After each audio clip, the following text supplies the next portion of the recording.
Yes. 100 fail. Yes. I gotta Yes. say, this is now Yes. twice that Jackson has ended the final roll of a campaign with a 100 fumble. You don't gotta bring that up again.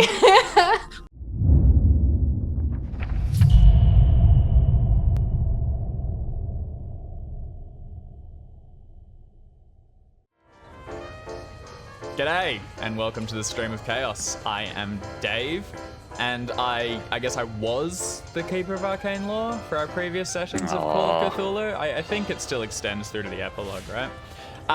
We have defeated every Mansion of Madness, and this is our little, Epilogue / hang sesh. You can get your own copy of the Mansions of Madness from Chaosium.com, so that you can defeat them or inflict them on your own players. And you can also get the virtual tabletop version, which we recently released on Roll20.com. Before we jump in, I want to thank Roll20, Sirenscape, and Web Captioner for being cool little tools which help us to run Call of Cthulhu, and there's links to all of those in the description.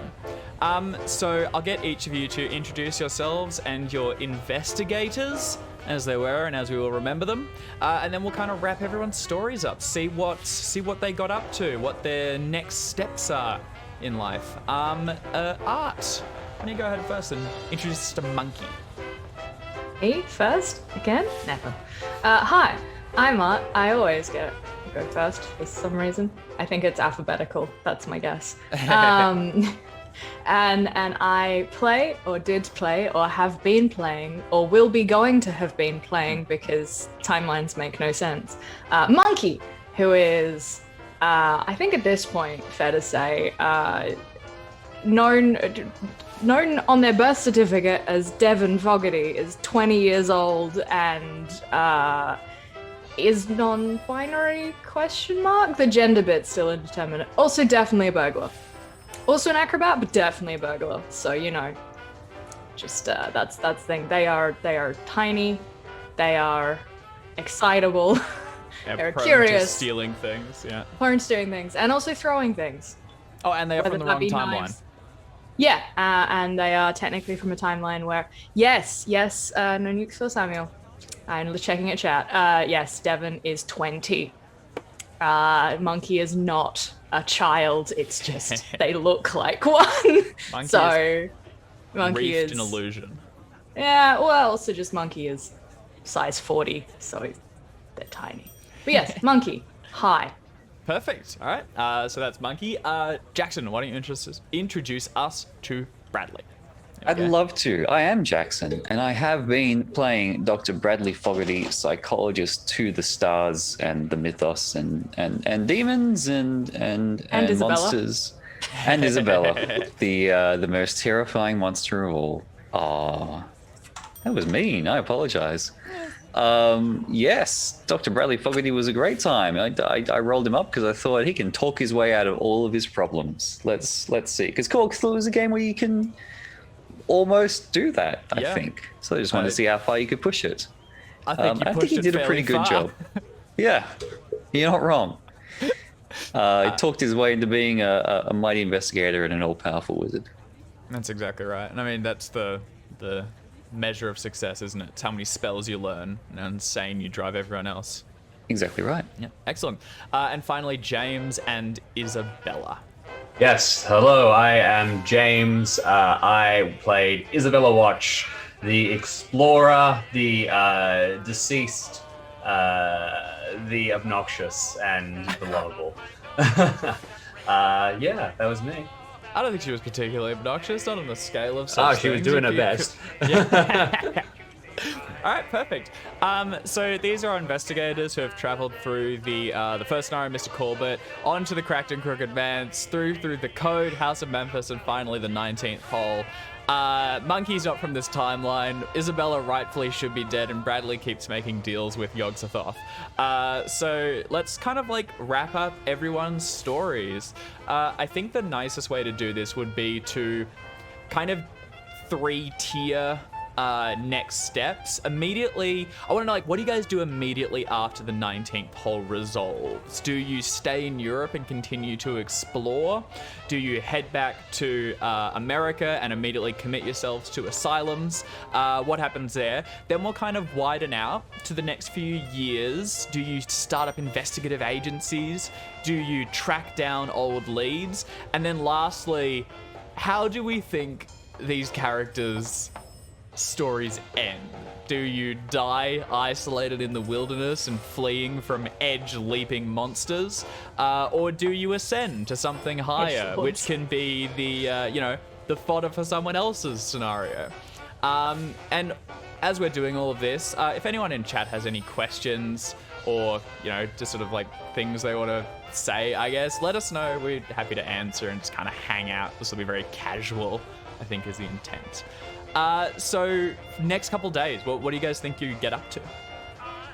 I think I tear off almost immediately, so I'm gonna jump in with a little interruption. Mm-hmm.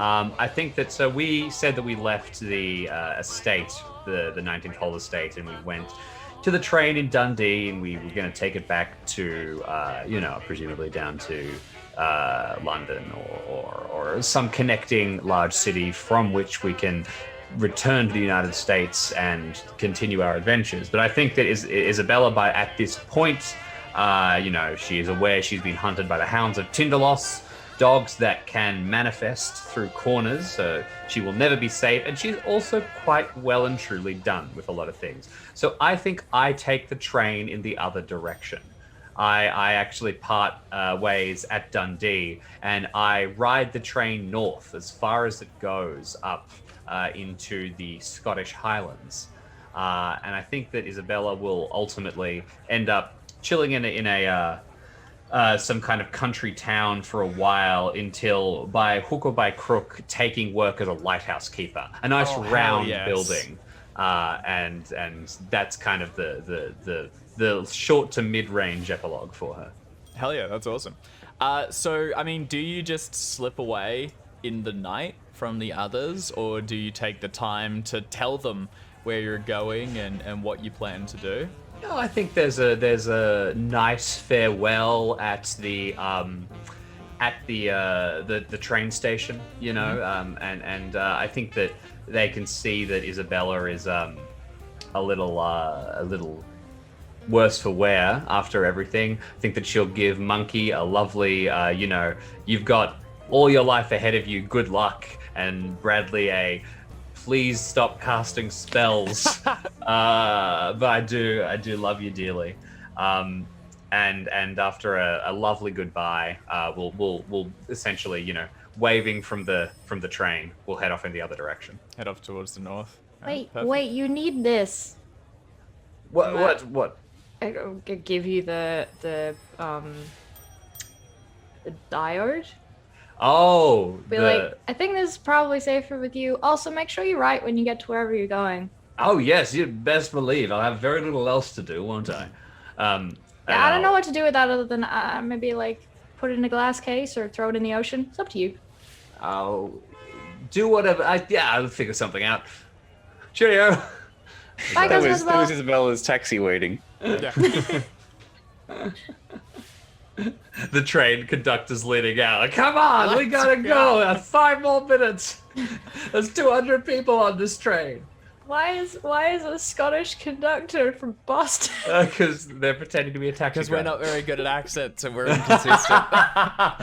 What more do you want? Hey, speak for you're fine. What are you talking about? Inconsistent then, at least.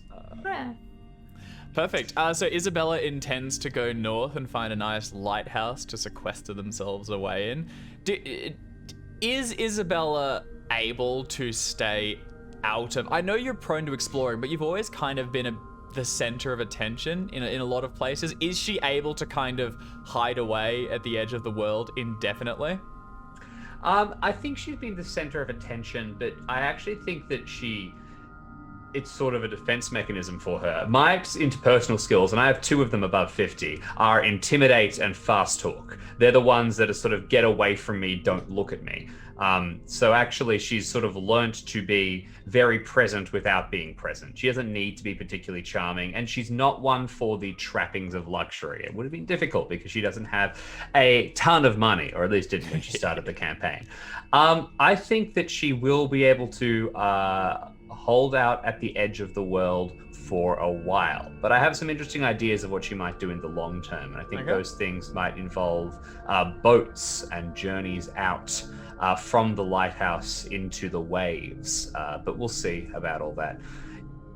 Awesome. All right, well, Isabella heads north and finds a sleepy little village near sort of, steep rocks and crashing waves against the shore. There's a lighthouse which has been untended for some years. Everything inside is dusty, but circular, and this will fit your purposes. Meanwhile, Monkey and Bradley, what do the 2 of you get up to? I follow Uncle Brad back to wherever he's going, I think, and then we'll probably maybe part from there. We'll see. I guess back to Boston first. And then I think Bradley needs to retire to that cabin in the woods he has, since he knows and can do a lot more since he left. He knows more secrets than Mythos. He has more power. I think he can retire to his cabin and live happily ever after with the demon in the cellar. Which you can watch in What's in the Cellar, which was a gateway to terror. Yeah. Catch up on the Chaosium YouTube channel. Which is where Bradley originated. Jackson's playing true. pre-gen, which he has breathed life into and carried far further. Does it count as retiring if you intend to analyze the demon? And I guess you're just not being paid. No, I guess it's not really a retirement. It's just like it's like a new kind of research period for him. I don't know if he's going to write any papers on it, on psychologically analyzing a demon, but there's something to be gained, I suspect, and he suspects, because he's like, when he first met this demon, there were very disparate power levels, but now maybe we can work together. I agree. I think you're a lot closer than you were. So, Bradley and Isabella both kind of tear off into isolation, where they can't hurt anyone, and they also can't easily be found. Monkey, what's your intent? I think Monkey goes back and joins the circus. I think that's Monkey just like, well, there's weird shit in the world. Let's go see if I can find more. All right, hell yeah. Joins a traveler, so we'll join, because the circus that Monkey originally came from in their timeline still exists. In this timeline, got shut down. Mm-hmm. So they go and find a new traveling circus, because magicians and freak shows and quaint small villages with weird shit going on seems to be something that draws the mythos. And I think in between, during the off season, and this is sort of a midterm, they do make the trek out to the cabin in the woods, and maybe more rarely, if they're traveling around Europe, will make the trek out to the lighthouse to say hello to their family members and drop off luxury supplies, as it were. I think Monkey is the connection the other 2 have to the rest of the world. Because Monkey's just like, no, people are interesting, things are fun, let's go see if we can find more. Yeah. Probably every now and again is maybe I should ask Uncle Brad for some. Nope. No. So what I'm hearing is we've got the Lightless Beacon for myself as an epilogue, Dark Carnival for you as an epilogue, and the Haunting for Bradley as an epilogue.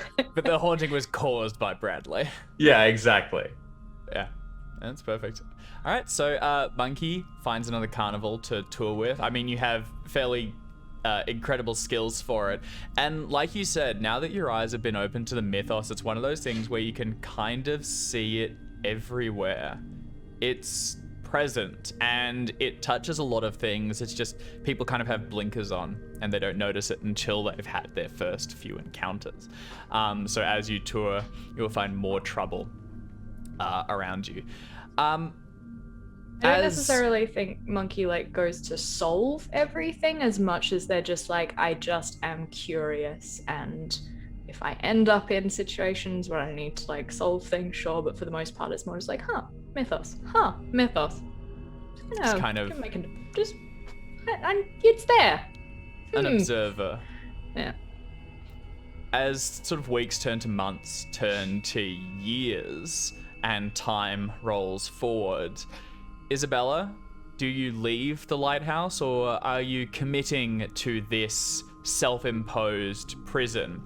I think if you've gone into town and things, you'll notice there are still those corners, and occasionally you might see mist beginning to seep forth. You are actively being hunted, and if it can't find you in this period in time, it will find you in another. You only need to slip up the once to be just caught and destroyed. You know, I think that Isabella thinks about contacting Bradley to try and get help, basically. Try and find a way to figure this out. But I don't think that she can quite bring herself to do it. She's worried about the consequences of forcing him to do magic, and she's worried about, you know, the ethics of the whole thing. I think that she also doesn't really feel that she belongs to this world, that she has the right to be amongst all these people.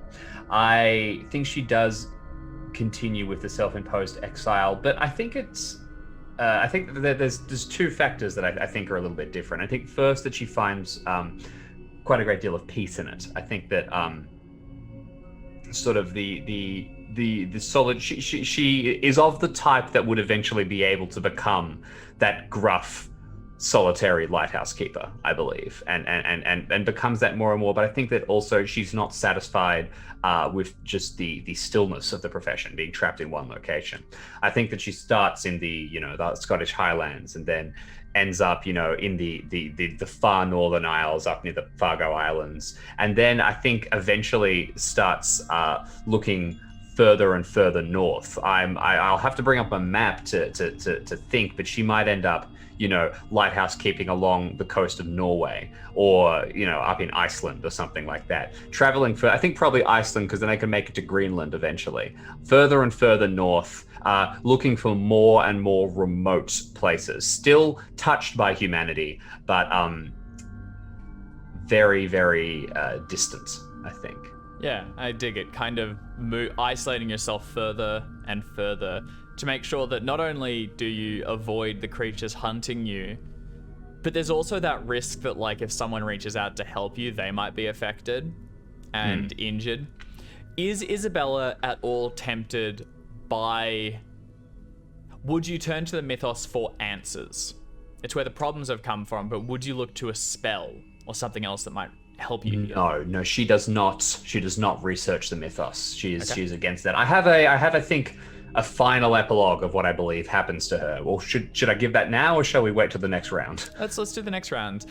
So yeah, you continue heading further north, and one of the questions we've gotten was, isn't Isabella slowly rotting? And this was when the hound targeted you and drained your power, and actually left a portion of your whole your torso as it is back in the other timeline in the House of Memphis when you were killed. And so you do kind of have a portion of necrotic flesh. I'll leave this with you, Jamie. Do you think does it spread? In my mind, it was kind of frozen as you were and as you should be, so cold and dead, and it doesn't, spread. Nothing further happens. You just have a portion of pallid skin. How do you think that unfolds? That is also what I assumed. I think she probably tries to basically, I'm not sure what the technical medical term for it is, but cut it out essentially. But I have an image of her cutting out like a piece of necrotic flesh, and as it kind of falls away, it turns back into living flesh, and suddenly she's bleeding from that spot. Yes. So she stops doing that. That's so good. Yeah, absolutely. So you head north, experimenting on yourself slightly, but mainly still intending to isolate. I'm heading north towards Greenland and greener pastures. Monkey, what's your next steps from the carnival?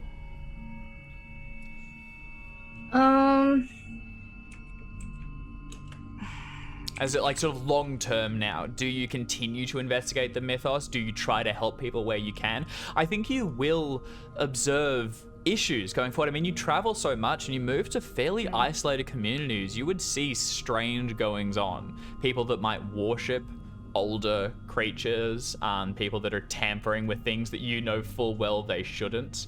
Bradley, for one. Yeah. I think Monkey stays, if not, I think Monkey stays in like showbiz, like in entertainment. I think where their mind eventually takes them is less I want to learn about the mythos because I want to or they want to use it, and more they observe. And I think they actually like kind of, as they get older, lean a little bit more towards their uncle and start like noting things down, like, you know, writing their observations. And I think what they are interested in is how, not necessarily how to solve the problems of the world, because Monkey is just one monkey, not actually a monkey. And they are much more about like keeping people protected and safe. So I think where their mind goes is like, for the people who live in towns where other people in the town are worshipping things they shouldn't, maybe like how do I offer these people some measure of protection, whether it's like subtle hints to leave, or like charms or amulets to, you know, charms and amulets, not actually some kind of high-speed math, you know, that kind of thing. I think once like Cousin Isabella moves outside of easy reach, I stop visiting, but still continue to send oddly shaped wrapping care parcels because they're not going to be in like nice neat boxes, and if they would be nice neat boxes, it's like stuffed with like socks and stuff, so it doesn't it like, you know, using a hammer to like bash the edges in a little bit to make sure it's not, because, you know, Monkey remembers keeping people safe. I think that's what they do. So like in terms of, they continue to travel, they continue to look and observe, and I mean, they're a burglar. Observation is one of the things they're not awful at, so I think they just case the joint being the mythos and the world.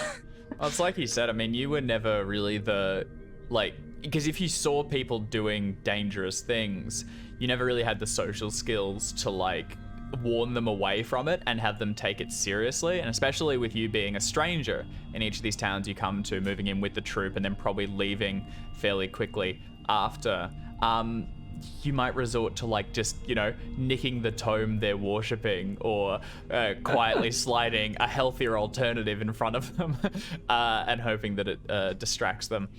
Yeah, very much like Monkey is just low-key like stealth protection. Like, she never really talks to anyone, but yeah, absolutely will use their extensive skills of sneaking and pilfering to maybe sneak and pilfer in the opposite direction. If you ever misplace your dark idol, worry not. It may have just been Monkey who has nicked it. Yeah. You get the scene of like a bunch of cultists just arguing at one another because they think one of them's lost the unholy tome found in skin, and you had it last. No, I don't know where you put it. It's just Monkey's fucked off with it. Psychologist of the stars, burglar to the stars. I think I like the idea that like Monkey also doesn't hold on to these objects. Like if they take them because they're dangerous, they will like kind of sequester them somewhere, like put them somewhere that they themselves are going to forget. So absolutely, if your party ever stumbles across a weird sculpture hidden in some rafters in like an abandoned house, probably Monkey. But what they do is they make sketches and notes on the things that they find. So slowly this journal, or what their notebooks become like considerable notebooks of like monsters and artifacts and elder signs and stuff like that. In our previous adventures, monkeys often left things in return after stealing. I love the idea of Monkey going into like the cultists' secret lair, stealing the book on Naliothatep and leaving one on Shumnagrath, and they come back. Oh, this is but that's pretty good though. Hey, the journals stay with me, but I think probably what does happen is like I'll steal the book of Yog-Sothoth and leave them like Grimm's fairy tales or like a book of nursery rhymes or like the standard stuff, an acorn or a fancy rock, a self-help book, someone else's pocket watch, chicken just soup for the teenage other soul. Things, because I still absolutely continue to pickpocket and pilfer and like go, ooh, shiny. Oh yeah, you're not dead. One of the questions we got was, do you keep journals? And kind of opening this up to everyone, which of you are foolish enough to write down your findings and allow them to become tomes of power? Bradley? Yeah? Oh, hell yes. Yeah. I don't know about tomes of power, but definitely like the investigator's field guide to the mythos. Like mine is definitely more if you found a handwritten field guide that gave you the like gateway to everything, that would be Monkey's journals. Monkey, less have magic. you written this with the intent of someone finding it and using this information, or is it just to self-guide? You are assuming Monkey does anything with intent. I agree, but then outside nicking. Unknown intent. Because like, have you written this, it maybe subconsciously, maybe not necessarily realizing it, to help someone that's like just stumbled into this strange world? I think, I think Monkey does it for their own interest more than anything else. Yes, there's definitely a page on how dynamite and flammable objects tend to be really good. It's the anarchist's cookbook to the mythos. Monkey's cookbook. Yeah, I think the way it is written is it's like, here is everything I have observed, and here is all of the things that I know, and here are the things that are like, don't poke this particular bear, but if you do, here's how to poke it with a very, very long stick. Here's how to outpace it. And I think like if anyone was to find it, it is very much like there was a wonderful book that I read as a kid called How to Hold a Crocodile. And it's just this weird mixture of like odd tips about how to do strange things in life. And I feel like it's one of those where like nothing really follows on, like every page or a half page is a different thing, but it's all just whatever like, fun. Yeah. Whatever Monkey stumbled across and is like, so I observed this particular mythos entity in this particular town, and like this is what I know about it, or this is what I've learned about it, and this is maybe like how you would avoid getting involved with it, and also this statue. 101 facts you didn't know about the mythos and how to deal with it. Yeah, it's everything that Monkey finds out, with the exception of if Monkey ever comes across any spells. Yeah. They will all be copied with inconsistencies.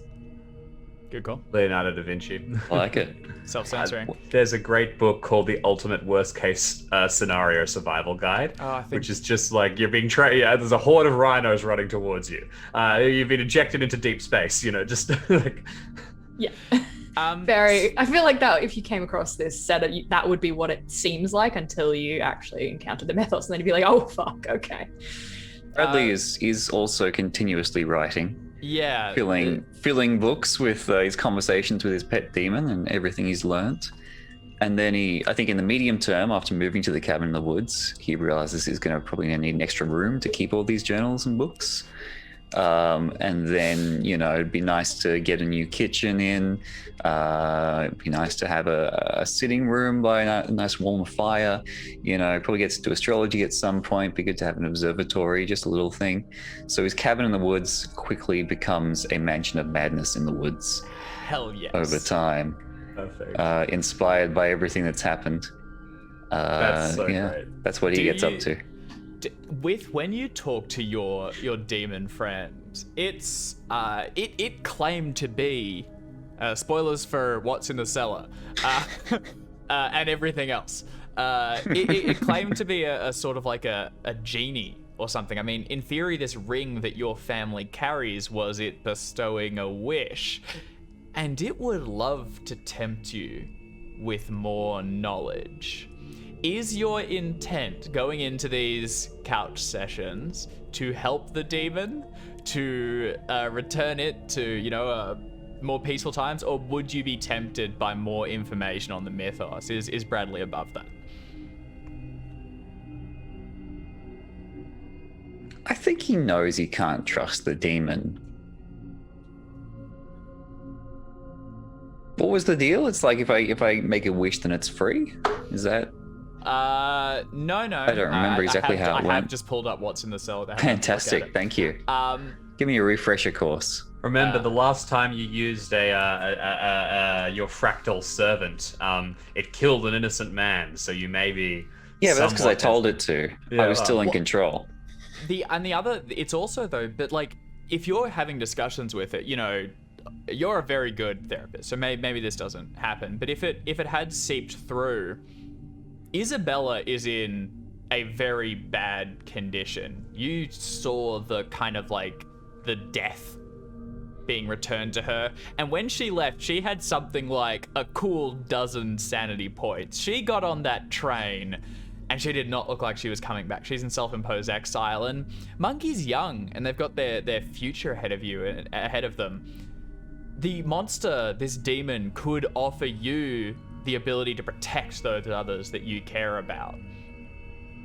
Possibly return Isabella to full life and rid her of this curse. Wouldn't it be tempted? If Bradley's going to do that, he's going to do it on his own merit. He's not here for handouts from some demon. Hell yeah. So that's the direction his library expands and his research expands. I have a question for my dear uncle. Mm-hmm. Do you think you're smart enough to outwit the demon? As in, would you take one of its deals because you're like, I can read you. I'm pretty sure I know how to read this deal and how to make sure. No, I think he's smart enough not to do that. Okay. So the terms of the demon's binding was basically that someone needs to always wear the ring. Yeah. And when it leaves, it will tear the family line asunder. So I guess you throw yourself into research of how to prevent that curse from unfurling, because that's not a great one either. And then also looking into what happened to Isabella and Monkey's separation from timelines. You've previously had an interest and now budding expertise in time travel mythos angle, basically, especially through your connection to Yog-Sothoth, which you earned in the code, or shortly after when Monkey returned with the tome. You build up this mansion out in the haunted woods. It was originally just a single-story log cabin with a basement at the bottom with a sigil engraved in the ground which holds the demon in place. But in my mind, at least, it goes sort of haphazard as you get a library slapped on and an observatory and all sorts of cool shit. Wizard's Tower. That rules. And your collection grows and grows. You mentioned you write a journal yourself and you keep your findings. What's the angle of it? Is it scientifically written, very matter of fact, or is it your personal observations on the creatures? Is it more about insight into the minds of some of these mythos beings? I think it's very clinical. I don't think it's written with a particular audience or a particular intent. Yeah, I think it's just straight facts, Straight facts. And if someone finds it after I'm gone, then, hopefully they have good intentions. But if I color it with my own intentions, even if they're good, then, that inspires someone else to use it in a certain way. You know what I mean? If it's just straight facts, straight kind of clinical, here's what this demon did today, then it's just information. Whereas if I write it with an intent, then someone's going to come along and they're going to react to my intent, and that could have negative consequences. I don't know if that makes sense, but it's what he feels. I think that's such a Bradley thing to do, and it must read like a psychopath wrote it. If anyone comes in, Oh, you know, 'cause no. it's all writing. Well, it's writing about this creature trapped in the basement, and just matter of fact, like they don't have the context. Yeah. Of like what you've gone through and why you would choose to do this. It just reads as, excuse me, I've got this thing and I'm going to continue to study it, which is, you know, insane, but I love it. If someone found this tome, would it contain spells? Sorry, when someone finds this tome. No, better keep them locked away somewhere safe. Can't just leave them lying around the bookshelf. Probably a good idea. But you're still writing down the spells. Well, I might forget. Yeah. Yeah. Yes. That's just Bradley's like, grimoires. Yeah. All right. I'm dying. So Bradley Aren't we has all? sequestered himself away in the woods, is building a little fortress for himself, complete with Bradley tomes also and gets care demons. packages from Monkey. Okay, awesome. These ones are more square. Monkey is touring the world alongside their caravan and circus, and they're nicking mythos artifacts to kind of unseen by others, but just push them back towards the mundane and away from the dangerous. And Isabella is heading further north, further into the wilds, and away from civilization. The care packages from Monkey take longer and longer to arrive. And if there was any risk of square edges, by the time they get there, they're dinged up by travel and everything, even more so. As we turn further away, I mean, we were in, what year were we in? 1920? 4, 5? So there's some significant events that come in the next few years. And then from that, I guess we move into sort of like, 30s and 40s roll past. Where do your characters go in the long term now? What's their intent as they move towards old age? Bradley and Isabella were, what, 40s? 50s? I was in my 30s. 30s? Bradley? Oh, you muted. Oh, we've lost Bradley. What a fool. I was true. 55 when we started. My next action, I think, was going to be based on when Bradley's letters stopped returning. So I think, you think 15 years and Bradley's 70. So I think Isabella writes relatively often. So Bradley, what occurs with you? I guess. So yeah, let's go oldest to youngest Yeah. to see if Bradley can artificially extend his lifespan. That's true. Yeah, I think even though you two are off traveling the world, I think those days are long behind Bradley. I think he's too late to start that nonsense.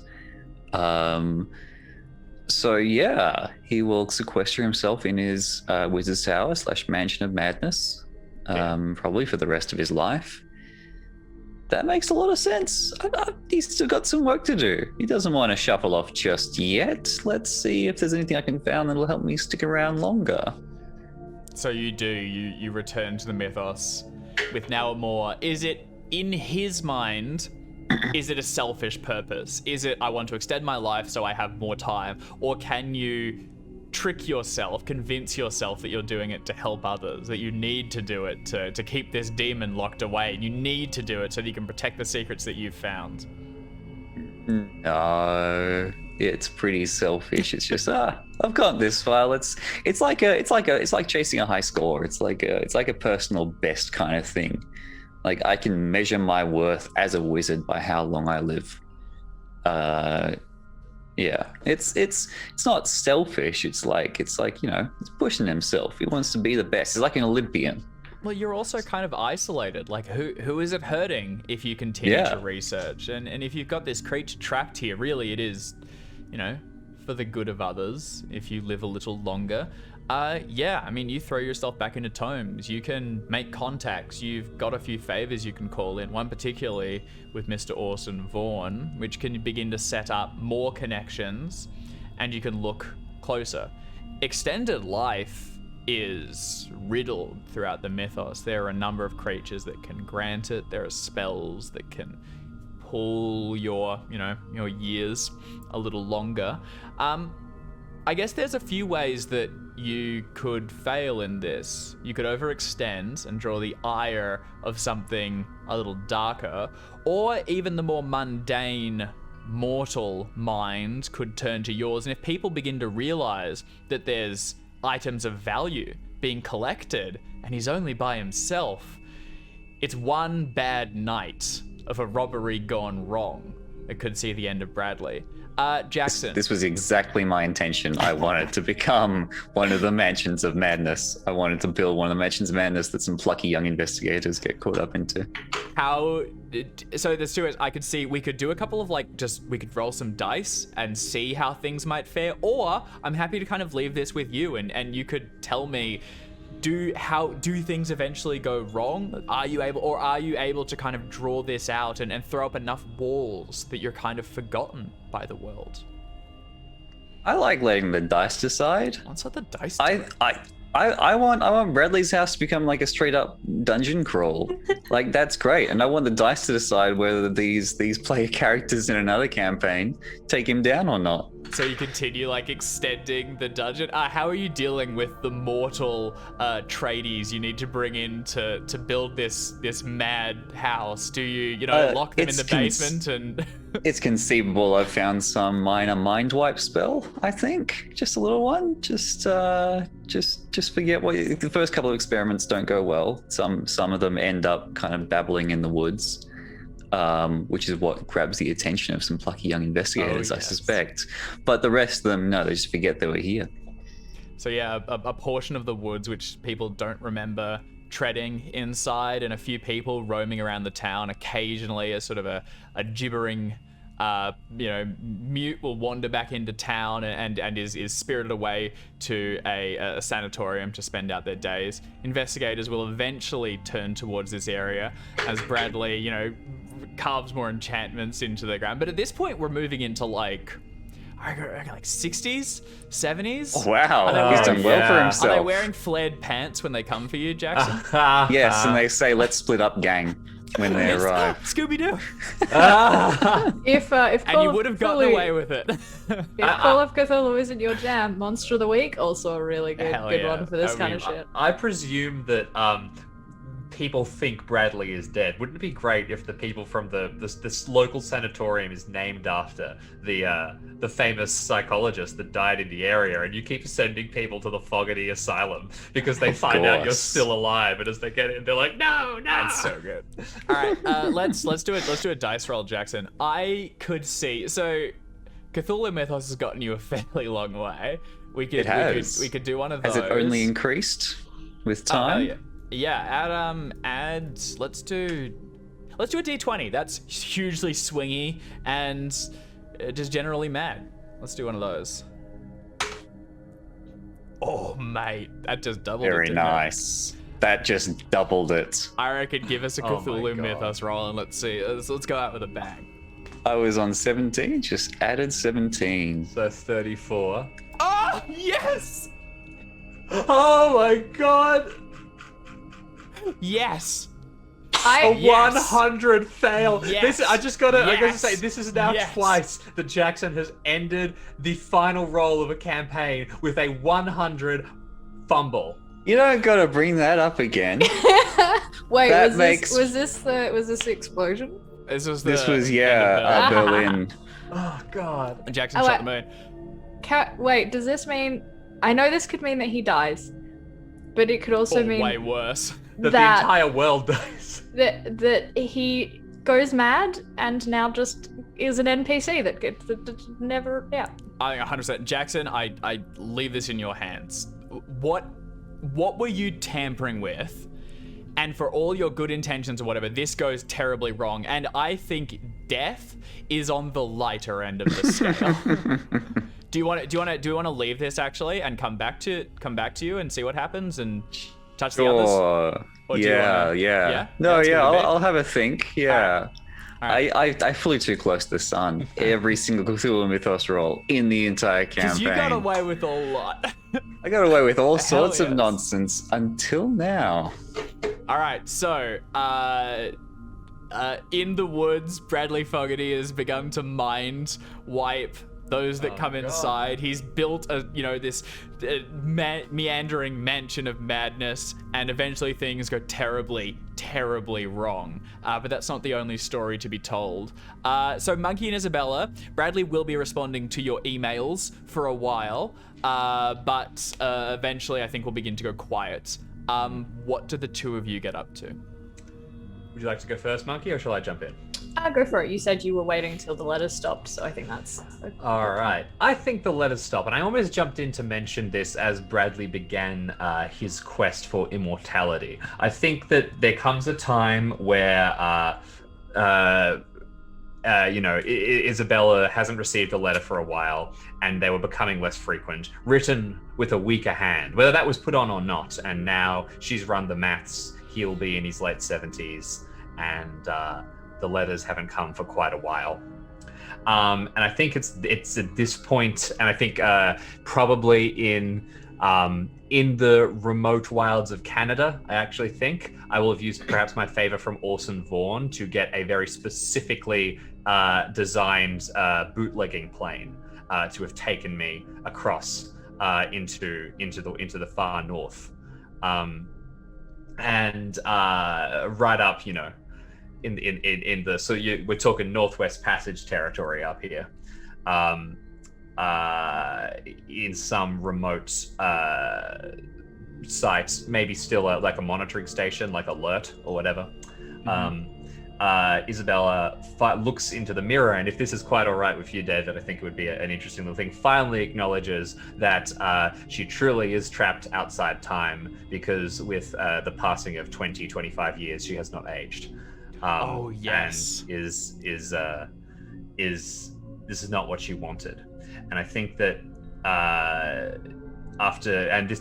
Hounds of Tindalos have been more and more angry, hunting her to a greater and greater degree, but they have never been able to find her. And then at last, they catch that slip up. They catch one time when they can find her. There is far in the north, there is a bend in space, and as one of them emerges, they will find the last structure at the far north of the continent has been drenched in gasoline, and it will burn dramatically.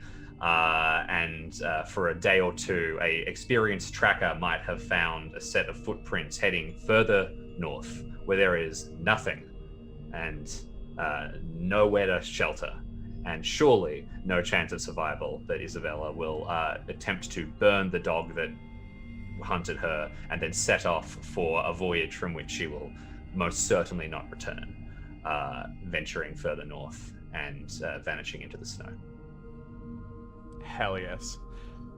So, the creatures that were following you did learn that they were, immune to mundane weapons. That fire has a cleansing nature to it, and tends to affect all things. Otherwise, you could have done some research. James, do you want to make a roll to see if you can outlast it, or again, this is your story. I'm happy to let you. I think I might take the other approach. I might leave things just vague. There is Isabella's fate is that there is a story of a dramatic fire at a monitoring station in the far north. Perhaps Monkey would recognize that as the presumed or last known location of Isabella. No corpses are recovered within, and Isabella is never heard from again. Oh yeah, just traipsing further and further north through the ice and the snow, leaving the footprints behind you. That's pretty sweet. Very cool. That's pretty sweet. All right, Monkey. I'm going to take a slightly different approach. Monkey spends a fair amount of their time, their younger days in the circus, and then as they get a bit older, they probably become like the stage manager of said circus, perhaps actually settling down into a proper location.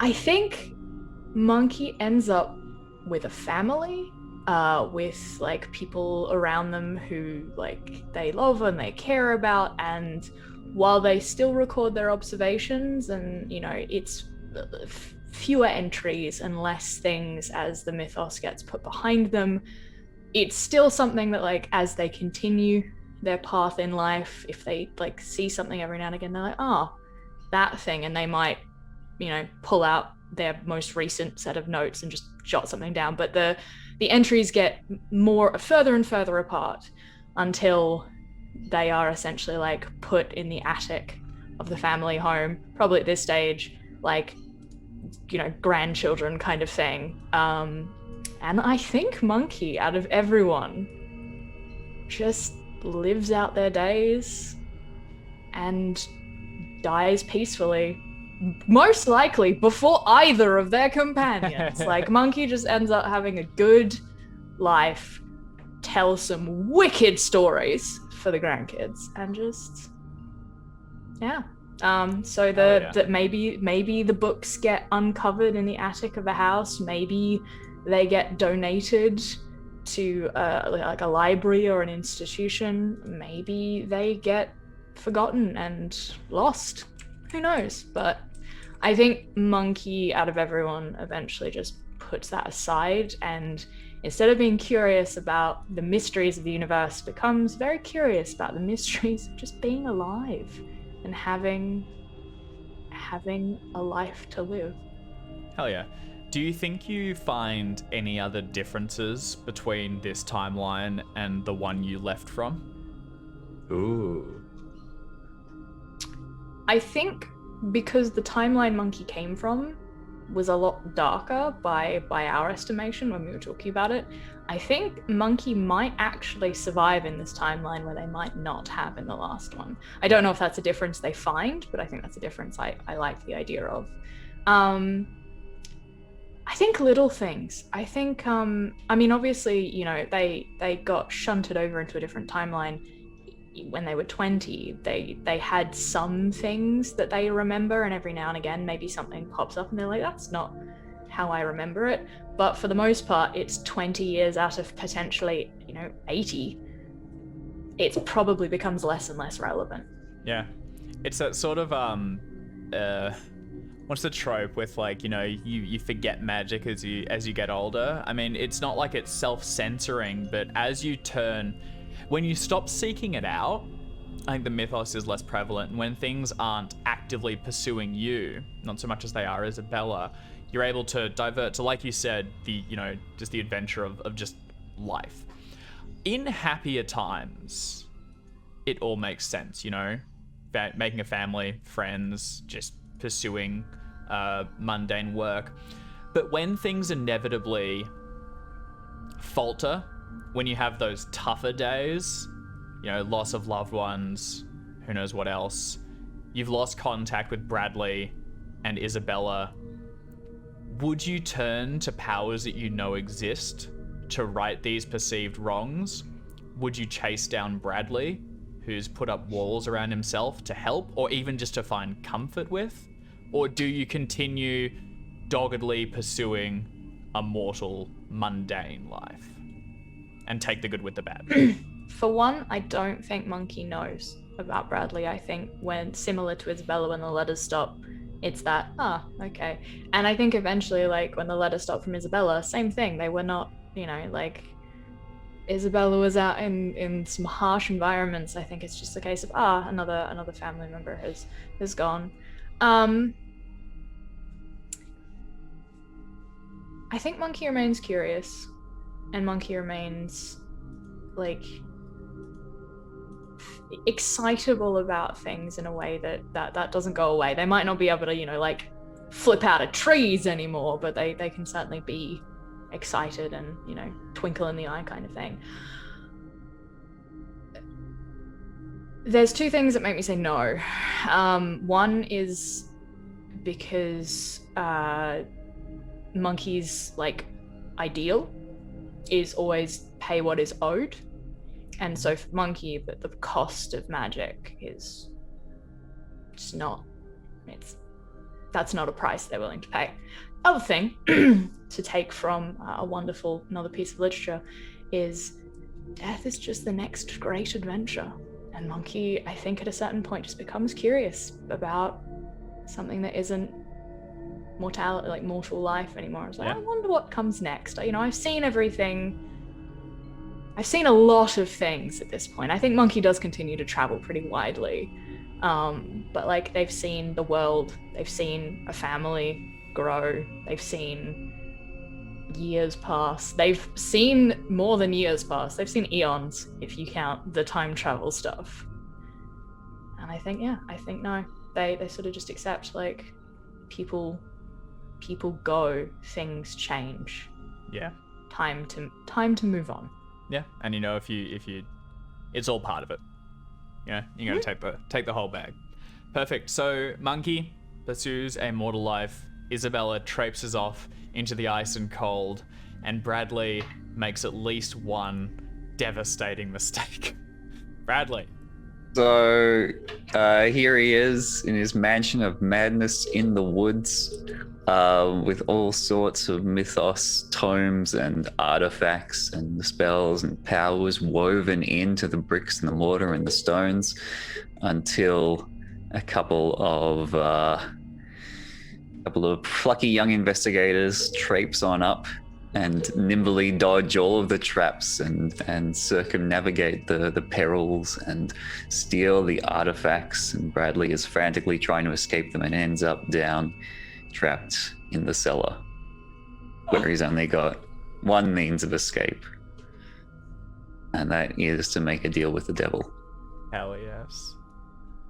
I don't know. Something goes terribly, terribly wrong, according to that one followed by 2 zeros I'm looking at over there. Well, is it something like, I think if I can spitball, he makes the deal with the demon to give him some more powers, so he can overcome these investigators, but he secretly still tries to control the demon. He's like, it's like a magical battle of wits. It goes terribly wrong as the demon's like giving him more power. He's also trying to control it and keep it trapped at the same time. And maybe their entities fuse or something. Bradley and the demon's souls get merged and they become one and the same. And there is no longer Bradley. There is only the thing in the cellar. Hell yes. So Bradley's How you like them apples? I love them apples, dude. I love them apples. When I was gonna, yes, only the thing in the cellar.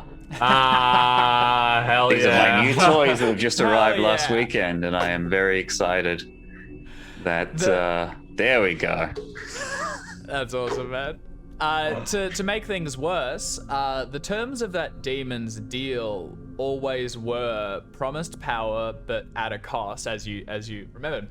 But specifics of that were, if that ring is ever removed, and if that demon is ever freed, it will kill the entire Blackwood family and the Fogarty family, which now holds it. And as you are merged with this creature, I think, if you'll permit me, Please, that with 100. you basically play a role in the murder/extermination of your own bloodline. So the killings that draw in future investigators are Bradley Fogarty with a mind corrupted by this demon, like your physical, elderly, wizened form, corrupted by a malevolent spirit, pursuing your own family to cleanse them from the earth. Now, I think Monkey and Isabella are possibly removed from this because you are not from this timeline.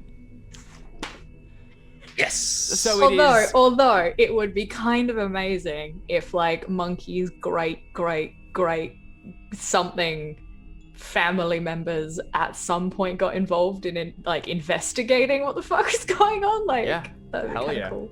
Because, I mean, it's been, depending on timelines, it could have been some time. So the Fogarty family tree has grown. There's people spread all across the globe, and Brad, the wizened sorcerer, will have to do some globe trotting to track them all down. That's a pretty terrible end. Yes, best just way to possible. play off on that, I think maybe one of Monkey's, not ancestors, the other way around, Descendants, thank you. Maybe they find those journals and like that sets them on a path of investigation. So like monkeys, yeah, the family connection to investigating the mythos lives on. So good. So good. All right. So that's how these three investigators' stories end, with conflict, madness, and all the things you expect from your standard game of Call of Cthulhu. Wasn't gonna end any other way, was it? Wasn't gonna end any other way. Messes the You've mythos and become messes the mansion back. of madness. I love it. It's pretty good. That's pretty freaking good. Yeah, no, that ruled. I had a couple of just like, questions, bits and bots about some of your characters and things to have a little explore. I was going back and I was looking at your track record for Mansions of Madness. Mr. Corbett, you burnt down the house, and Corbett was put into a sanatorium. And Cracked and Crooked Mance, you collapsed the house, and then fled the Dodge brothers in their legal investigation. In the code, you flat out eliminated a timeline, so good job there. I guess technically the house survived, but We the whole timeline collapsed the was house and everything else. Yeah, exactly. You collapsed reality, so that's just We collapsed the wave function. And House of Memphis, you burnt down the house. And finally, in the code, I would say all in all, you were quite 19th hole. civil No, the 19th about hole. it. 19th hole. 19th hole, sorry, 19th hole. Yeah, you were quite civil about it. Very well behaved. Nothing was burnt down. You Did rescued almost the... kill a man. And we set the other Bradley one straight insane, up. right? We did kill one man, set the other two. So the we sanatorium. almost killed a man we cared-ish more about than the bad people. Like we almost killed their gardener. Yeah. Oh right. Yeah. Oh, that was just a minor concussion. I wouldn't chalk that up against us. Yeah, no, I'm giving you full credit for 19th hole. I think that was very Yeah. politely We saved the handled. person we were paid to save. Yeah. You erased one Uh, person from existence. But what are you gonna do? That's There's the always price you gonna pay. be... Yeah, that's it. See, we got better, is what I'm hearing. We improved as time went on. As timelines switched. Aha. Well, yeah, after the time switch, we improved. Well, also things started going really wrong after the code. We were less damaged getting out of the first two mansions of madness when the solution was break everything and run. Yeah, I mean, Mr. Corbett was pretty... Isabella lost a bit of power because he cast a spell just towards the end, but overall, it was fairly locked in. And then Cracked and Crooked, we almost dropped a house. I think Isabella very nearly... Wow, it's really Isabella off at the times. That might be... I lost that a might bunch be of power in me. the first one. I almost got crushed by a house in the second one. In the third one, I was shot at. In the fourth one, I was shot at and hit and killed. died, yeah. And in the fifth one, I was mauled by dogs. Yeah, the Tindalos was still on you. Time and taken dogs. into a alternate dimension. And Pretty I'm good. still here. Can't Live kill to me tell yet. a tale. That's it. That's exactly it. Despite trying. I did lose 30 points of power. Sorry, 31 total. Wow. Woof. And what was your final sanity? Like a dozen or something? 15. Whoosh. Pretty close. Yeah, I Was started with there- 60 sanity and 60 power, and I'm ending with 29 power and 15 sanity. Oof. Was Let there that a be a question lesson to attached to the burning down the house, or were you just telling us we burned No, down I was all just the I was houses? just listing your Telling us. track record. Oh, okay, cool. Oh, I was gonna say like, what was your best plan, and did you carry it out? But a lot of the intent was destroy the house, and did pretty well on that. I feel like we had some crackers of plans. I mean, Must House have of been Memphis. something clever we did. I think Mr. Corbett was the one I think that went the smoothest, also because it was the first and we were fresh and what have you. Yeah. But like, making a demon baby happy by feeding it meat and then locking it in the cellar and setting the entire house on fire went quite smoothly until Corbett got mad about it. Yeah, just remembering Bradley with like broken legs under this thing, going like, it needs food, us rolling potatoes down the stairs. It's like, Brad and Monkey drugging the meat That's to right. chug down. That was and then properly. Bradley going, "Here comes the airplane." That was flawless. That was a great plan. That was great. Yeah, that was really I just good. remember sitting there being like, you going, "Can I try to like feed the baby?" And I was like, "I guess." Well, are you saying the book doesn't anticipate that? It doesn't. It's not specific on it. The other needs a grand, second edition. The other grand moment. This is the second edition. The other grand moment in my mind was the when the Memphis house went up and Bradley deflects harm to block the entire damage of it. That was pretty sweet. That was the Bradley's a wizard reveal, because that was deflect harm straight into going home and succeeding on and actually demanding Isabella's return from a very powerful creature, and set us on the path to. I was wizardry. definitely chuffed at convincing a physicist to not build the time machine with the help of Bradley's keg stand. The keg stand.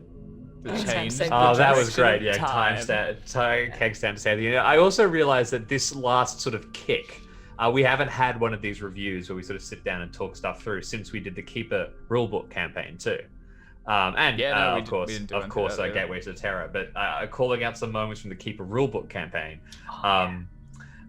Which is available on YouTube, should anyone in chat not have seen those. We did the Keeper's handbook with a bunch of characters were great. We did a bunch of one-shots, of which Brad Fogarty's character came from some of that. You can also see me play a very different Miss Marple, which was great.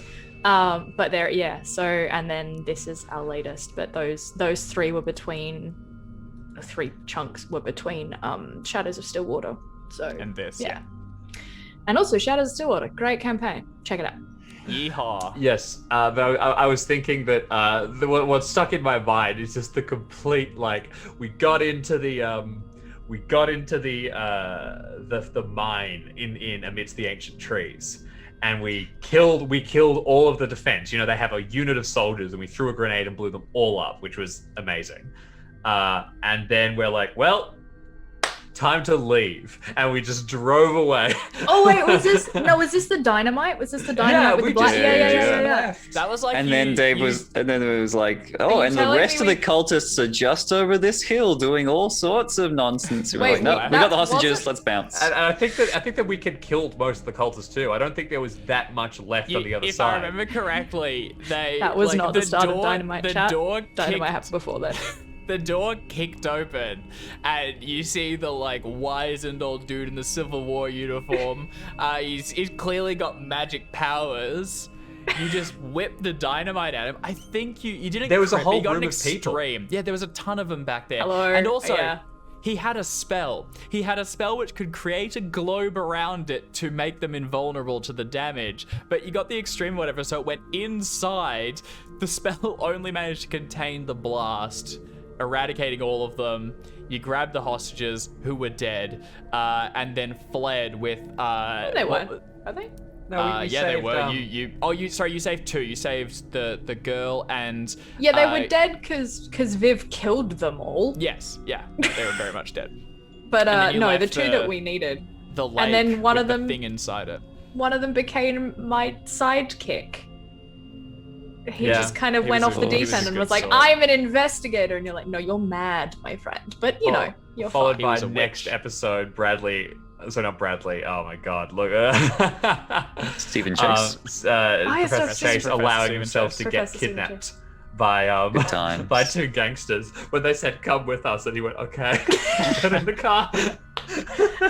Yeah, those gangsters were hilarious. And we got to kill them. It was great. That's pretty good. Or at least thoroughly maim them. And then... Yeah, that was Good times. Good times. But I think Great that times. leaving with the hostages was very, very we get to the Mansion of Madness open the door, we find the baby, we shoot the baby, and as it's lying on the ground bleeding, we're like, well, shut the door and leave. Bye-bye. I mean, that's news to me because I was like, I'm pretty sure we got what we came for. We're out now. Like, although we did that in Stillwater as well when we went to the Romeo and Juliet scenario where we were like, well, we've killed the person we came to kill. Failed that scenario, we're leaving now, and we missed like an entire like session's worth of content. We're like, there's snake people. We're like, nope. Off we go. I mean, we've done that a few times. We did that a few times in Cold Fire Within as well, where it was like, here's this entire chapter, and we just walked around it. But I drove around it with a car that we took to the center of the earth with a bathtub strap. With a bathtub. Heroes. That's true. Heroes. But I don't mind doing that because I feel like whenever you pick up one of these fine books of scenarios from chaosium.com, you know, it never gets run the same way twice. So if you've had fun watching us, you know, you don't have the full experience. You've just seen what one particular group of idiots decided to do, but there's plenty more stories to tell in those pages. And when you run it for your group, you know, it's going to take a completely different turn every single time. 100% role playing.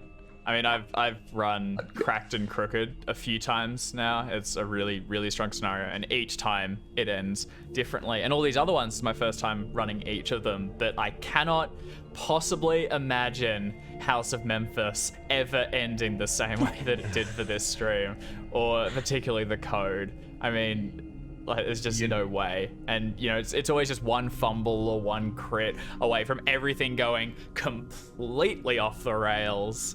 And now you're flying by the seat of your pants. And I mean, I don't think it's written into the module that you can start a new timeline. No, it's implied. It's implied. Let's be honest. Actually, no, I did read that. I think I went back and read some of that, and it said we're not giving you real solid rules for time travel. Just do whatever's cool. It actually, I think it handled it really well. It gave some advice for, like, because time travel is always screwy, right? It's like, oh, just going back impact this, and it basically suggests do the timeline branch one, where if you go back and change things, you create a new branch, and now you run on that one. And I think that's definitely the easiest way to run time travel role-playing games, which are a great trope, and I love doing it. And so it just kind of put it in a little box, and then, I mean, I think that's the best way to handle it, because if they start putting specifics, it's just going to go off the rails. But one thing I really liked with that scenario was the way they did that handout, where there is a journal you can get, and if you go back in time to kind of like a preset scenario that it suggests you run, and talk with them, you can have the journal change, and it can kind of refer to their conversation, and it has some estimates of what it thinks the investigators will talk about. And so when you get that, I think it's a really cool artifact for the players to get and go like, oh my god, this has everything prepared. It really it makes it all seem very real and like it's reacting to you, which is just really clever. I think that's a very cool part of that scenario. On another note, David, you mentioned you'd run the Cracked and Crooked Mans before. You ran it for me once. Do you remember what happened? Yeah, I dropped a house on you. Yeah, exactly. He tried to do it a second time. I think I've run it a few times now. The house falls pretty frequently, but because the monster is the thing that's holding it up, right? Yeah. It's also got some of my favorite characters. I love the Dodge brothers so much. I wish I had them in every scenario. They're such losers. Oh, that was one of the questions I had a thought of. Given that we've played through all 5 of these now, let's say violently and tragically Monkey, Bradley, or Isabella die. Isabella for the second time and more permanently. And you had to grab one of the NPCs we've encountered. Not necessarily my presentation of it, but just the kind of idea, and bring them forward. So they have to be pulled into this group and continue the investigations. Which would you pick? And you will get points for actually being the best investigator or actually being the worst investigator if you bring them in, meshing with the group. What do you think? What would be the go? I have to refer to my notes. Orson Vaughn. I'm coming in as Orson Vaughn. I was gonna say Orson Vaughn, but then I was like, nah, Bull. Yeah, Orson Vaughn and Bull team bring up. Them both in. How about Orson Vaughn, Bull, and Dr. Fogarty? Come with us. Okay, and now we're Orson in adventure Vaughn team. would have been very close to perfect, especially coming off House of Memphis. If Isabella had passed, bringing in a pretty like cold, hardened Boston gangster with And now just ties to been the given mythos. one of the artifacts. He had one of the orbs, which could have led him down a path into study and into. And a note, but didn't we leave him with like some notes as Yeah, well? he got the journal as well, I believe. He demanded it. Yeah, no, that would have been a great one. I'm trying to think. I thought I had some notes, but Who we met in all there's of them. I can't find his name. The detective in House Oh, of Memphis yeah. who got kicked off the Oh, yeah. case because he asked the wrong questions. Joe Edwards, I think, was his name. Joe Yeah, Edwards, yeah, the yeah. Burns Joe Edwards. detective. Orson, Vaughn, and Bull. 100%. Yes, That's a squad. That's it. Yeah, That's a trio. because Orson Vaughn and the detective Have that had a whole- mutual understanding where they were like, I hate you, you help me, you help me. Ah, Yeah. fuck. Like It's that the lesser of was, two that was evils. very cool. Very cool. That one might have been That was our B team. The code, the con artists could have been kind of cool, especially if we did the timeline branch, and in this one they weren't as evil, maybe, or were slightly different. That could have been kind of cool. Yeah. Did any of you have Actually, plans? Kenneth would have been fun. Kenneth Connolly. Physicist. Yeah. Kenneth Connolly with like physicist time bend. I mean, it was essentially just a different version of Dr. Brad, because one is a psychologist and one would have been a physicist, but both time travel fun times. Did any of you have planned backups or ideas of what you were going to roll up? If no, roll the dice, see No, what happens. because as soon as you start planning, you start caring less about your current character, and then I've- they're more likely to die. I vaguely So you got to had assume that they're going to live forever. I vaguely had an idea for a mechanic, and I died. So clearly, Jackson's right. It was what cursed you. I think I had a vague idea that if something happens like Monkey, I might have pulled in one of the like pre-gen, because I really did like Maud. Like I would like to see Maud in a full game. Maud was fun. Maud was From the Gateway, That Yeah, was the the Gateway to Terror- dead the border. boarding house, the third dead one. border. yeah, yeah. Dead Border. She speaks German and has woodworking. Like those with things that this character, I was like, what?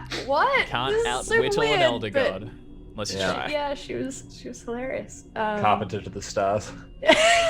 Whittler to the stars, thank you.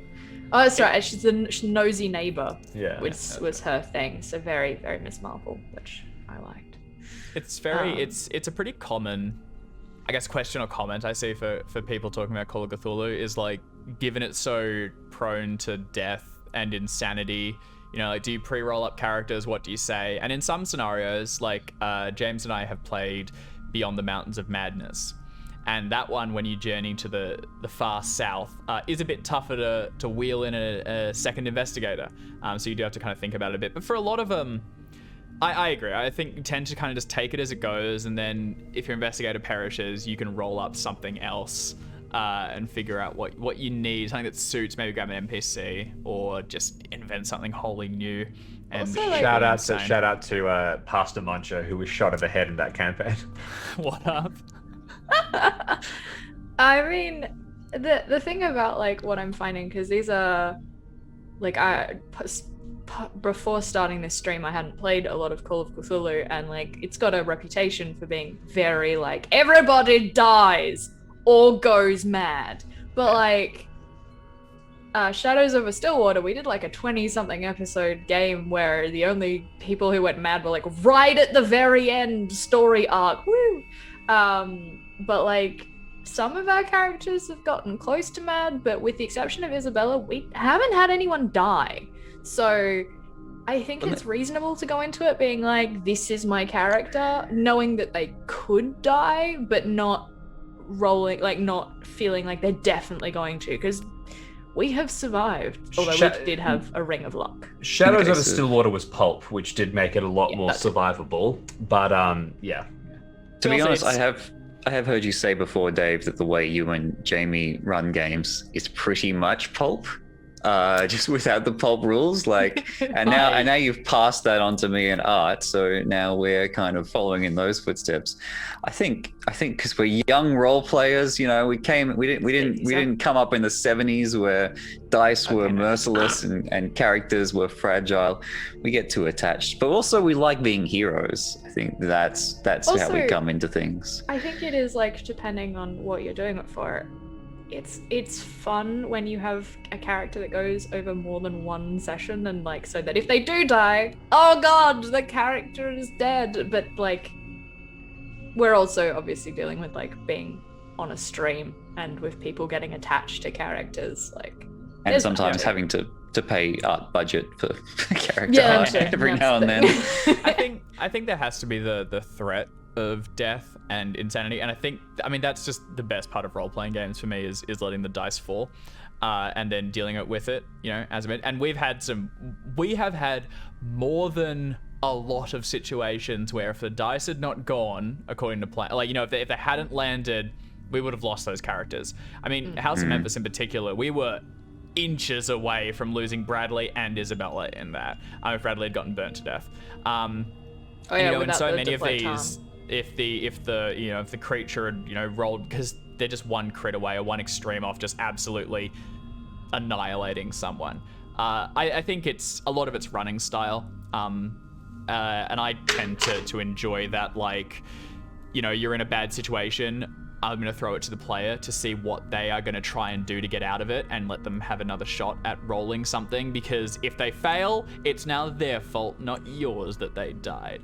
I mean, we almost had, like, I think Monkey got an extreme on pulling Isabella out of the Cracked and Crooked. Oh yeah. Which is the only reason that Isabella didn't literally get a house dropped on them, was like, okay. And also the only reason that Monkey wasn't also buried at the same time. So yeah, definitely we've had some of those, like, you know, you need an extreme. Hey, look, you got an extreme. And then we've also had, you need this thing, you got an 100. Yeah, things are going to go very, very badly. Yeah, no, I mean, playing to strengths and things, Monkey tends to do sneaky things. They're probably going to succeed at it.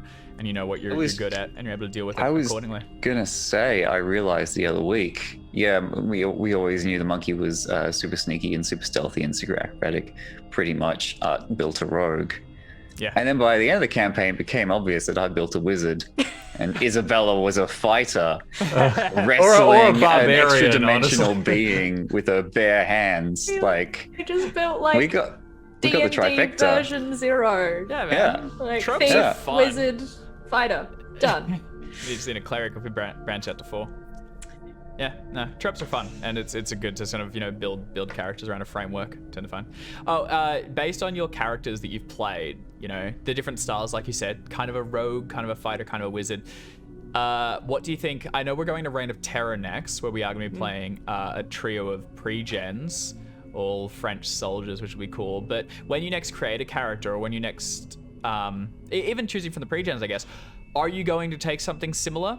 Are you going to branch out and intentionally go the other direction? What's your...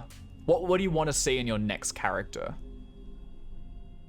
I'll jump in first. I love playing thugs. I just like playing big, tough, thuggish characters. And when I don't, it's because I go in and I say to myself, I can't play another thug. It's just too many of them. So I have to try and, you know. And to be honest, Isabella was, I can't play another thug because I just played Thomas, who was a, you know, Brawler, athlete, brawler. So Isabella was my attempt at not playing a thug, which ended with beating down. I think you and I have talked about similar things before, James, which is you and I both like having a lot of doing skills in Call of Cthulhu, particularly like grab a bit of climb, grab a bit of swim, grab a bit of throw, just because you will inevitably get into a situation where you can improvise something really dumb with those abilities. And if you have a couple of hit points to take a few hits, you can do even stupider things. Yes, I like so, having... like, the thug is fun. You can make a mistake and then you can improvise, or, you know, you'll find some way to get out of it by just brute force and idiocy. Tends to work really well. It's always a lot of fun. Yeah. That said, one of my very cool. One of my OG Call of Cthulhu characters was a crippled scientist who was, you know, fighting and trying to protect the world, and I love him dearly. Yeah. I think when moving on to the next character, it is important to kind of find a point of difference, because Bradley almost slipped a little bit back into Stephen Chase by the end, I think. So it's a good idea to find a strong starting point to your character, and as long as that strong starting point is a while away from your previous character, that should go fine. And indeed, my next character is a bit of an airhead, so I'm looking forward to that. There's always going to be that through thread or two, because it's you playing the character, right? That's true. Like, yeah. There's going to be what you engage with. I like playing chaotic children characters. Like because I like doing dumb shit, so may as well enforce it in the character, or else I'm just going to have to. If I play a level-headed character, eventually I'm going to not. So it all changes. You got to find a couple of similarities. Sorry, Art, you were saying? I was gonna say, like, I am the opposite. I like characters with a lot of like mental skills, because it means you can think your way out of issues, or like you can get more information, and I think that's just who I am as a person. I like puzzles. I like knowing things. Doing is great. I will always, I think, default to rogue more than anything else, but my doing is not being seen, as opposed to being seen and then punching the thing that sees you in the face. I would much prefer to not be seen, and then do not perceive me until I choose to stab you. But I think like it's a good point. You're always going to have a character that is like that. There'll be similarities because it's you playing it. I think I do try and like vary the sort of characters that I play, but there's always the default this is going to be boring for me if I don't have these things that I enjoy being able to do.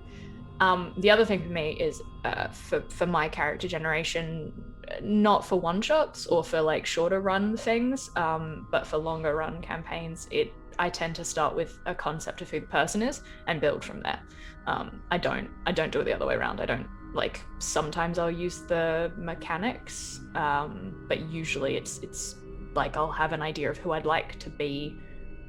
Like for Shadows of Stillwater, I was like, I'm going to be a doctor, but who that doctor is and what they know and like what their skills are and how they interact with the world is all based on the idea of the person, not the stats of a doctor, if that makes sense.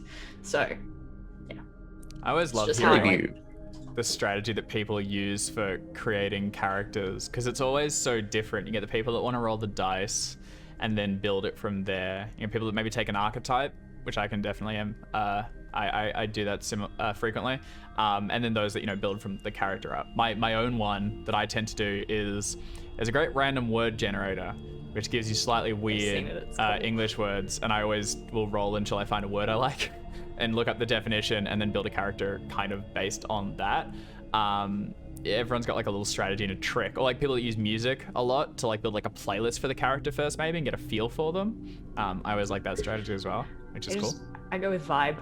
I'm like, what vibe do I want? Do I want to be like cool? Do I want to be like quiet? Do I want to be standoffish? Do I want to be curious? I tend to go with a vibe, and so Monkey's vibe was excitable and curious. Like that was their thing. That was what they were built on. And I believe you talked more about your character creation process, and in particular Dr. Joseph Waite in the podcast earlier this year. Yes. Should we spruik that? Yeah, I don't remember what it was called. I believe it was called "Tell Me About Your D&D." Oh no, I said the forbidden letters. Dun, dun, dun. On Twitter at Tell Me Your DN letter D.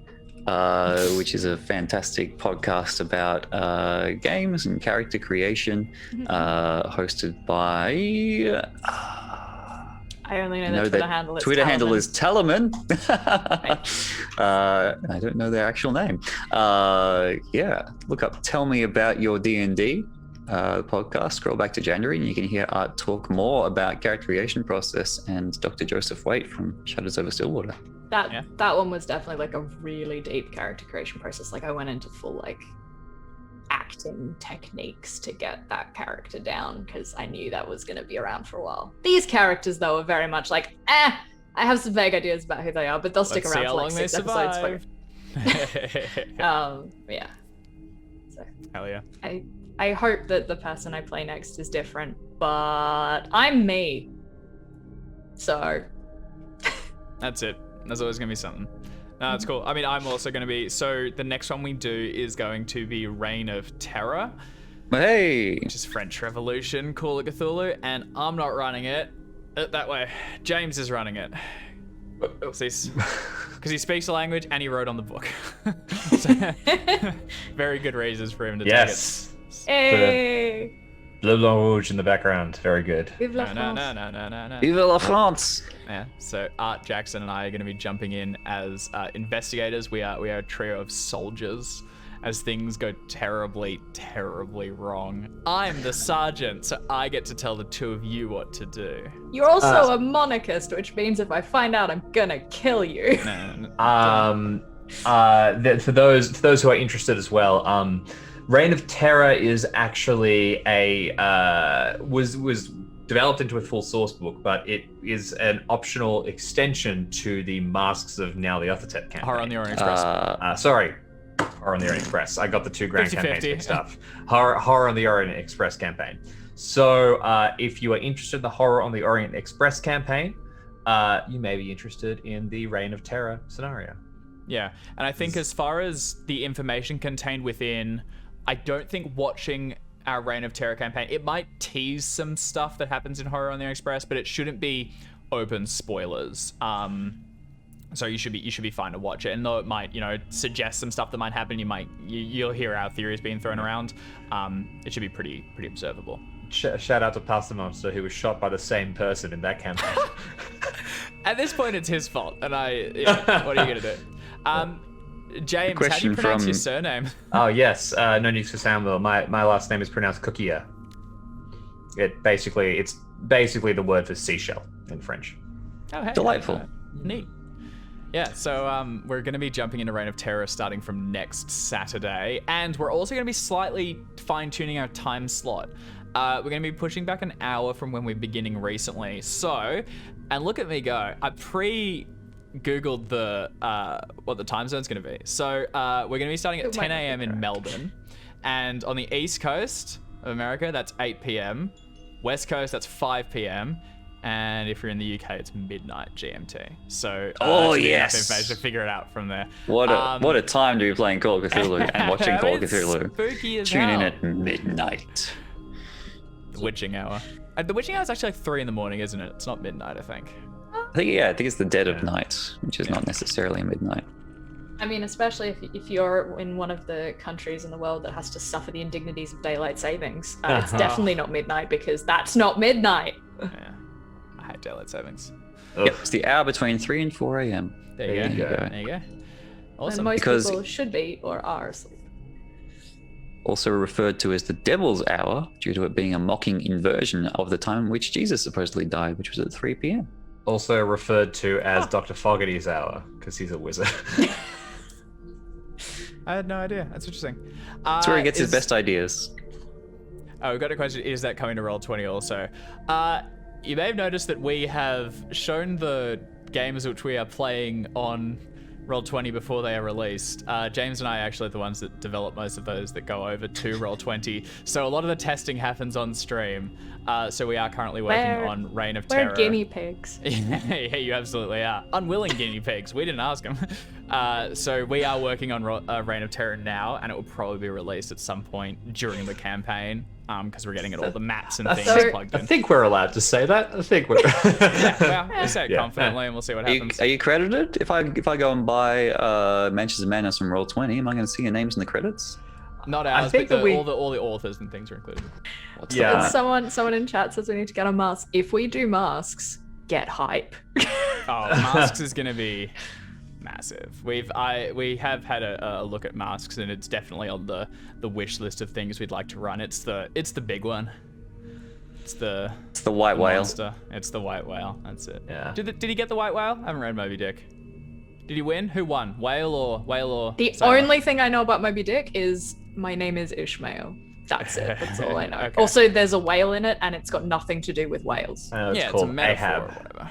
Yeah. Any hoodle. Well, yeah. I mean, do you guys have any other bits and bots you'd like to mention, talk about, questions, Thanks etc.? for running it, Dave. Yeah. That was great. Dave. Yeah, that's what I Expertly was fishing done. for. well executed.